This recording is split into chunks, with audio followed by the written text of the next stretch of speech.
I'm sorry if I'm ruining Yeah, Arcane listen for to our everyone. Arcane episodes. What are you doing? What are you doing? This is your fault. We don't take responsibility for this. All right, yeah. I'm not even apologizing anymore. Take down the spoiler alert. We don't need it anymore.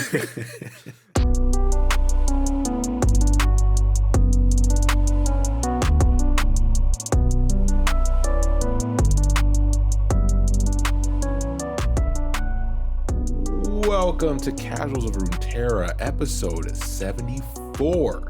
I'm your host, Ryan, here with the other host, Hedge. And 74 is another Yordle. I'm being held here against my will. Send help. Deja vu. There's a Yordle and there's housekeeping, as always. You can listen to us everywhere. Visit us at podcast.core.com for all of our info, and you can follow us on any platform you prefer or all the platforms. We appreciate it. It helps us get some visibility. You can send an email if you want to get in contact with us at podcastcore@gmail.com, and then leave a like, follow, short review / comment. We appreciate it. But the easiest way is to verbally tell a friend to learn to build a ghost gun by listening to the Casuals of Runeterra podcast. A ghost gun? A spectral weapon, if you will. Who are you gonna call?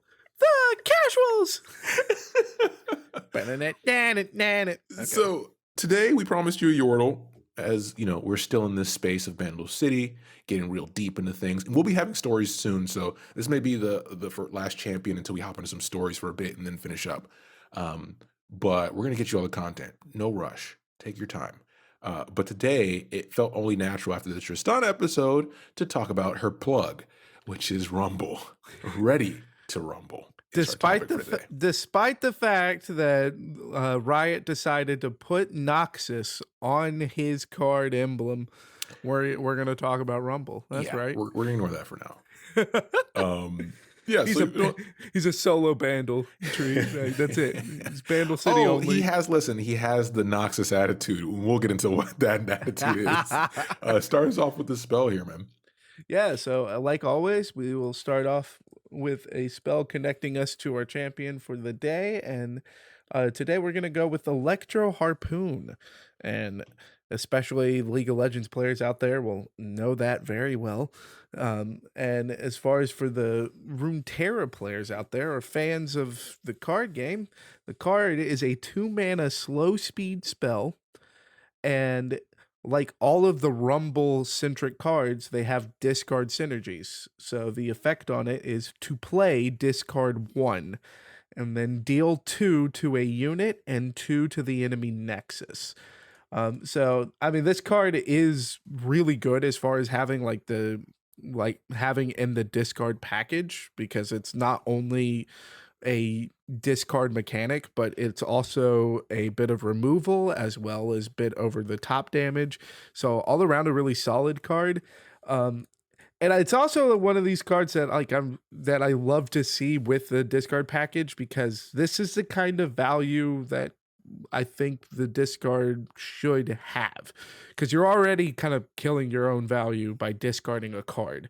Unless you're discarding a card that has like a crazy good effect, like the Grenadier. But this is overall like what I would expect to have from a discard value, because it's 2 mana, 4 damage. Yeah. And it's balanced out by having the slow speed. I think that this card's just designed really well. I think they did a good job. But it's a solid card. Yeah, as far as with our show, we love to look at everything about the card. As far as digging into a lot of the Rumble stuff, and we will kind of see it a bit in Rumble's story too, there's not a lot of like meat in the lore as far as with the quotes in here, but Rumble's a fun character. So they all are just direct quotes from these characters, and they're all hysterical. So with the Electro Harpoon, it's just Rumble shouting, "Let's give him a show." and and as far as when we don't see it too much in his story, but the Legends of Runeterra does a good job of giving us what the show is and showing us what is going on with Rumble, like at the end of his story, because he's playing around somewhere. And where is he playing around? He's playing around in a mech arena. So we're getting this story built in Legends of Runeterra, which is awesome. And I can't think of any one person to talk about more when we look at this mech arena than the Arena Kingpin. And this was a character that I remember when the Rumble preview came out, it caught everybody's eye, right? Because when you look at Yordles in general, from what the episodes we've had, you think of Yordles as being like these cutesy, very involved on the side of good, kind of melded with humanity. But humanity's not all sunshine and roses. There's people out here to make money, and if a Yordle ends up in a capitalistic structure, baby, he's gonna figure out a way to blend in. What capitalistic structure? Nah, he's going straight for the mafia. All right, like he's not a comptroller. It's not the arena comptroller. This is the arena kingpin, baby. Mhm. All right. The card, it's a 3 mana 4/2 with quick attack, and as far as like the card itself, like I've seen it like kind of splashed in like some aggro decks, but for the most part, you usually only see this coming off of the Bandle City tree. Uh, or so you see it coming off the Bandle tree, and it's a great way to get your win condition on the Bandle tree because it is a Yeah. dual Noxus and Bandle City, so that's 2 regions in one card, which is nice. But um, the the quote on here is direct quote from what we do know from the other cards is Carl, the arena kingpin. There's a sucker born in every minute, and I'm gonna take them for all they got. This mech arena is gonna be a gold mine. And I mean, like it's kind of like since it's a Yordle, it kind of just carries a silly undertone with it, but like at the same time, like that's very much just some like shady mafia crap, and it's lovely. But if you like those kinds of just fun quotes, look up every card with the word arena on it under the Bandle City tag, because all of these cards that came out with Rumble, they all have incredible quotes. Like Yes. they are building a very fun world around this Yordle mech arena, despite us not having it in Rumble story directly. Yeah, exactly. And one thing when we get to the card part of Rumble, we're not going to talk about all the individual mech Yordles at the moment. That'll be a different episode. We'll bring them back in because we'll be talking forever. There's a bunch of them, and it made for a good, fun release as well. Yeah. Um, And but we're definitely going to talk about Yordle, or yeah, sorry, I mean, Rumble. and I really hope that like we do get more stories behind them, or even just like a straight up short story around this mech arena, because Yeah. they've done such a wonderful job building all these different characters and kind of giving them a life of their own in these quotes. So they got a lot to work with there. Yeah, it's very already. similar to if you go back to our Shuriman episodes when we talked about Talia and a lot of her friends and the kids that grew up in her tribe. They have their cards that they kind of intermingle there. Echoes the same way, where you have some intermingling around the quotes. And once again, Riot does a good job of it. But let's talk about the boy. Ready to Rumble. It writes itself. And if you're like me, you can already hear that Rumble ult dropping from the sky and just Oh my kind of like, God. oh, move, scatter, scatter. So Rumble, we start off. This is not a long bio. It's been out for a while. It's very short, but there is a story that goes with it to kind of flesh it out more and give you more experience. We'll get there. But for now, we're just going to go off the bio. So Rumble, born small, and that's small even by average Yordle standards. So naturally, this kind of puts him in a space to be bullied as a child. I mean, that's classic Noxus shenanigans. And this leads to him not only building a quick temper and a predilection for revenge, but also making him a loner, right? He's kind of a kid that's always alone. that kind of leads into the next thing. Yeah, and I think it is kinda interesting because this is, like, the first of the Yordle champions that we get where this whole loner story, like, if you go and listen to Poppy or Tristana, like, they kinda like to wander on their own. There's a sense of wanderlust behind being alone for them, whereas this is the first of these stories where it's kind of forced on Rumble, like, Yeah. it w I mean, it's no secret with a lot of, like, animal behavior that the runt of a litter is always gonna get picked on, so, Rumble's the runt, but it is interesting as far as with the Yordle stories that he's not trying to be alone, it's just forced on him, and, we when we get further in the story, we'll see that it does affect him. Oh yeah, yeah, it does affect him. And one thing we'll preface here, because all of our Yordle stories, what we've been trying to do is to express how Riot takes these usually very serious stories, very serious characteristics of what a normal character in a normal story would have, but puts it in the Yordle space, which makes it a bit silly, right, and a bit slapstick in a way. But Rumble being a loner, that's the part that's unique for him because the Yordles they like community as well. But the part that's not unique is his prowess for mechanical stuff. So he ends up becoming more of this tinkerer in his spare time. He likes to play with gadgets when he's alone in the junkyard, and that's what he begins to prefer. That's the thing he clings to, right? He has this mechanical potential that he finds within himself, and soon outside of himself, teachers start to recommend that okay, he should enroll in the Yordle Academy of Science and Progress in Piltover. That's a big deal. That's not a normal thing you say for any kid who might have some talent. He's really talented. Yeah, I mean, and not, like, because of him getting suggested or, like, recommended to go into the Academy of Science in Piltover, like, that's like it's not just like saying, "Oh, we should get this kid some classes because he's really good at this." No, it's like, "Oh, wow, this kid's a genius, send him to Harvard." Like, Yeah, like, it's exactly. just, like, send him straight off to Ivy League, and, it's also, like, a good way of, like, already connecting him into, like, Heimerdinger because, like, we know that the Yordles being accepted into Piltover society is because of Heimerdinger's success. Granted, we know that because of the lore and not yet in Arcane. Arcane's still kind of before that right now, but I mean, spoilers. The Heimerdinger still is in Piltover and he's fine. All right. I'm sorry if I'm ruining Yeah, Arcane listen for to our everyone. Arcane episodes. What are you doing? How do you What make are you this one? doing? This is your fault. We don't take responsibility for this. All right, yeah, well, yeah. I'm not even apologizing anymore. Take down the spoiler alert. We don't need it anymore.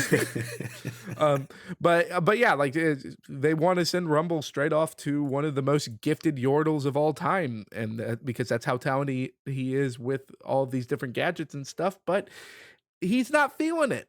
Like Yeah. he's kind of happy just like, no, I don't want to go with the humans. I want to stay here with the Yordles, and I want to build stuff for Yordles. Yeah, uh, that's the unique part here is usually in Yordle stories when they have the opportunity to blend into that world, they take it, right? That adventurous side. But because of Rumble's upbringing, he not only wants to be alone, but he also doesn't has a terrible view of the humans because of the view humans have of them at this point in time. So this kind of gives us some perspective on time frame. We don't get any specific dates or anything like that, but this definitely has to be early in the Yordle human integration process, right? Uh, like the Rumble we know, we don't really know how old he is at this specific point, but it's definitely is early days. This is before it's like segregation in a way, right? It's before you have this intermingling of races. But yeah, he says, I don't want that. I think not only do I not want that, but he makes it very verbal that he sees them sharing what he sees as superior technology with people who think they're lesser than humans, right? Who people who look down on them. And he wants no part of that. yeah, and I do like this as far as like because we do get to see with some of the other stories and especially with Arcane. Um, well, I say especially with Arcane, not really especially there. I think more like if you've listened to some of our side story episodes when we do like Jinx and Ziggs paint the town, the like we get to see in these stories that there is a lot of tension as far as humans discriminating against Yordles. So this is like the first time that we get to see that some of the Yordles are actually afraid of humans because like Tristana, Poppy, they were just kind of loved it was their hobby to spectate upon the humans and take something away from that. And the only one who's really hated humans so far, if you've listened to our Vigar episode, you know that Vigar Yeah. dislikes humans, but boy does Vigar got a reason to. Whereas like with Rumble, it's just more that it's like, no, I think they're intellectually inferior to us, Yeah. and I don't want to mingle with them because I would rather work with Yordles because we are the superior race. Go Yordles. Yeah, and this leads to an event going bad, which is one day you have some human graduates that come from the academy that Heimer teaches at, and they sail to Bandle City, and they do that because they want to see where their teacher grew up, right? And this is interesting for two reasons. The first one being, as far as we know, because we talked about in the early episodes, Bandle City is a concept, right? Planning on ditching it, keeping it, and where we are now. And we know that portals are what are used to get to Bandle City. So them being able to sail there is interesting. I kind of think of the Bermuda Triangle type situation, like, oh, well, if you can get there on land through a portal, maybe there's some water portal that operates like that, that sailors wind up there. Who knows? But I thought that was an interesting point. Yeah, we've made too many ruination jokes on this show for me to like dig into another one, but it's like the Bandle City version of Yeah. ruination. You just get caught in a like in a cyclone and then you appear in Bandle City. Uh, but I do like we do know that as far as at this point, like if we're like this is kind of making assumptions, so Yeah. it's not really safe Which to is say what we we do know. well. Yeah, but I we can assume that if their humans are being able to safely like travel into the Bandle City Yeah. in a more scientific manner, that this is probably going to be set after Arcane, Mhm. as far as the time frame, because they're probably using hex tech to safely travel to Bandle City. Because before this, the only humans that have ever been there are the Noxian marauders that destroyed a whole forest in Tristana's story. So I we know that there's got to be some kind of magical element to it, but the Piltover's not going to be using magic. They're going to be using hex tech. Yeah, So that's a good I point. I like this is probably, like after the events of Arcane, but it's also interesting to see that when the humans get there, that Rumble is not shying away from them, but instead he's going to pick a fight. and Yeah, it's like it's he didn't plan on going, and then he had a few drinks, and he's like, "Fuck this! I need to see this for myself." And then he actually goes there, and it turns out exactly how you expect. He's kind of mouthy, right? He's a short fuse with a lot to say, and it turns out he gets in a brawl with these guys and gets bloodied up and beat up. And when he returns, well, actually, as he's there, he's told that he's so much of a disgrace, especially compared to the enlightened Yordles like Heimer. Which, listen, if you go back and you look like we said, like at segregation and those times when you label someone as, oh, you're one of the smart ones, it definitely is a poke at that racial tension, and that does nothing but spark another fuse under Rumble's ass.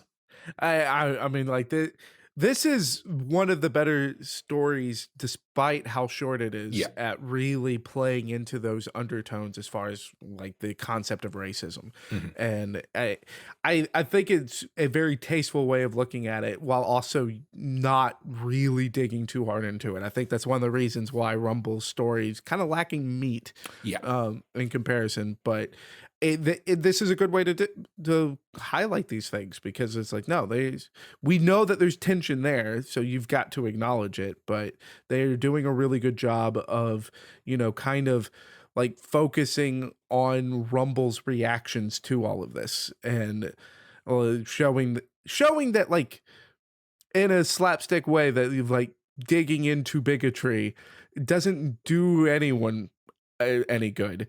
And Exactly. the closest that it's going to do to good is the progression of violence. Well said. It's a case where we know from obviously all the episodes we've done that not all Yordles and not all humans have these same sentiments, right? And we want to be clear. Rumble's racist just as much as these humans are, right?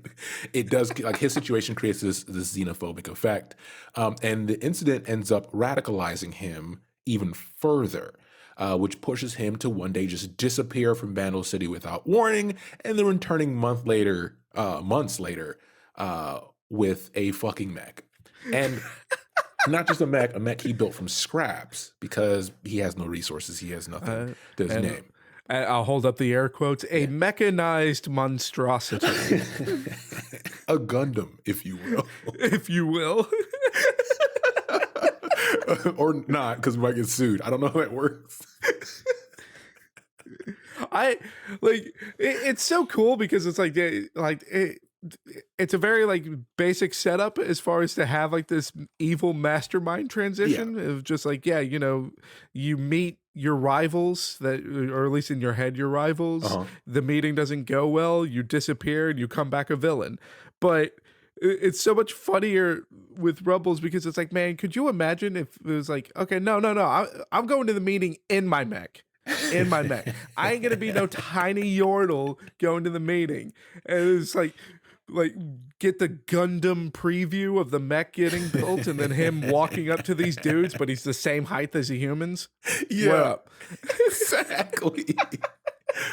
So it's one of those things where, you know, he not only comes back like that, but he goes to the center of town among all these shocked Yordles. Remember, at this point, we've clarified that they have some kind of mayoral structure, even though it's very loose.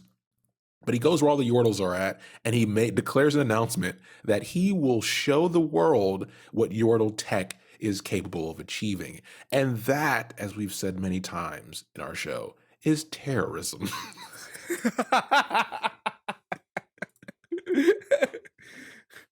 Man, that's electro harpoon to the ass level of terrorism. Exactly.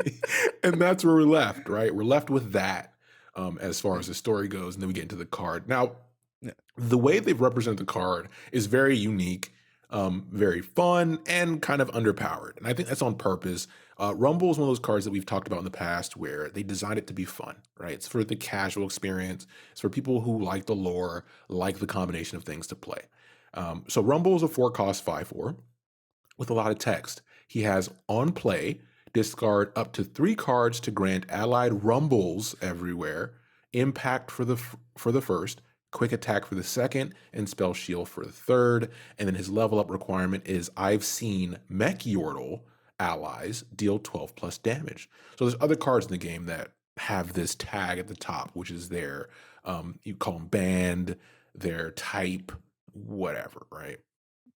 Yeah. As far as like with card players, like the tribe is like really the word that will kind of connect it. And as far as with this one, it's the Mecha Yordle tribe. Mhm. But it's the whole Mecha Yordle thing is really interesting because once we get to the other side of the card, is where the Mecha Yordles really come into play. But it's also where most of the Mecha Yordles come from. Like Yeah. the Mecha Yordles are kind of like the invoke cards. Like you have to play these Mecha Yordle synergy cards to even have access to it, much like invoke. But it's very interesting to tag it onto a discard package.